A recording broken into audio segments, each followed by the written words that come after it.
আমরা সাধারণত বন্ধ্যাত্ব যেটা বলি যে 35 এর পরে গেলে 6 মাস হলেই আমরা তাকে বন্ধ্যাত্ব বলি। 6 মাস যদি তার বাচ্চা না হয়, তাই এই এজটাকে আমরা খুব ভালনারেবল একটা এজ ধরি, যে তাহলে এই দেরি হয়ে গেছে। দেরি হলে তাহলে তখন তাকে খুব দ্রুত ট্রিটমেন্টের আওতায় আসতে হবে। দ্রুত ট্রিটমেন্টের আওতায় না আসলে, এবং এই সময় দেখা যায় যে তার জরায়ুতে টিউমার হতে পারে, বিভিন্ন ধরনের ইনফেকশন হতে পারে এই 35 এর বয়সে গেলে, তখন এই জন্যে সে দ্রুততর চিকিৎসকের পরামর্শ নিবে এবং তার কোনো টিউমার আছে কি না জরায়ুতে একটা আল্ট্রাসাউন্ড করে সে দেখে ফেলবে, এবং তার ওভারিয়ান রিজার্ভ বেশি বয়স হলে তার ওভারিতে রিজার্ভটা কমে যায়, সেই ওভারিয়ান রিজার্ভটা কমে গেল কিনা সেটা হরমোন টেস্টগুলো করে দেখতে হবে, তার ডায়াবেটিস আছে কিনা, তার প্রেশার আছে কিনা সেগুলো চিকিৎসা করতে হবে। যেমন গর্ভধারণে দেরি হলে এই ধরনের বিভিন্ন সমস্যা হতে পারে।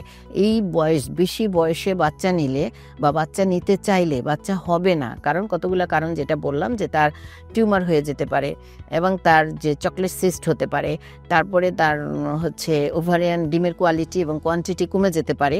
সব কারণে এই বেশি বয়স করে নিলে এই ধরনের সমস্যা দেখা যায়। সেই জন্য দ্রুত ডাক্তারের কাছে যেতে হবে, ইনফার্টিলিটি স্পেশালিস্টের কাছে, এবং ট্রিটমেন্টে যেতে হবে। এবং ট্রিটমেন্টের মধ্যে প্রথমেই একটা বেসলাইন একটা আল্ট্রাসাউন্ড করে ফেলতে হবে, তার এই যে টিউমার কিছু আছে কিনা, ওভারিয়ান রিজার্ভ কম কিনা, অথবা হরমোন টেস্টগুলো করে ফেলতে হবে যে তার কোনো হরমোনাল কোনো সমস্যা আছে কিনা, এগুলো দেখে এবং দ্রুততার সাথে চিকিৎসায় যেতে হবে।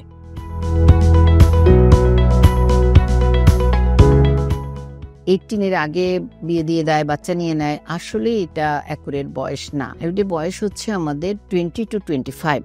20 to 25 এর মধ্যে সবচাইতে ভালো ফার্টিলিটি হয়। ফার্টিলিটি বলতে যেটা বাচ্চা ধারণ ক্ষমতা সবচেয়ে বেশি থাকে।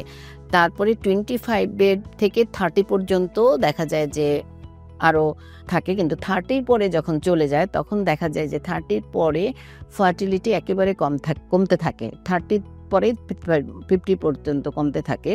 35 পরে গেলেই তার এই ফার্টিলিটির স্টেটা যেটা থাকবে 75% কমে যায়, এবং যখন সে 40-তে চলে যায় তখন তার 90%ই ফার্টিলিটি কমে যায়। সেই জন্য আমরা বলি সবচেয়ে অ্যাকুরেট বয়স হচ্ছে 20 to 25 এর মধ্যে সবচেয়ে হাইয়েস্ট ফার্টিলিটি থাকে।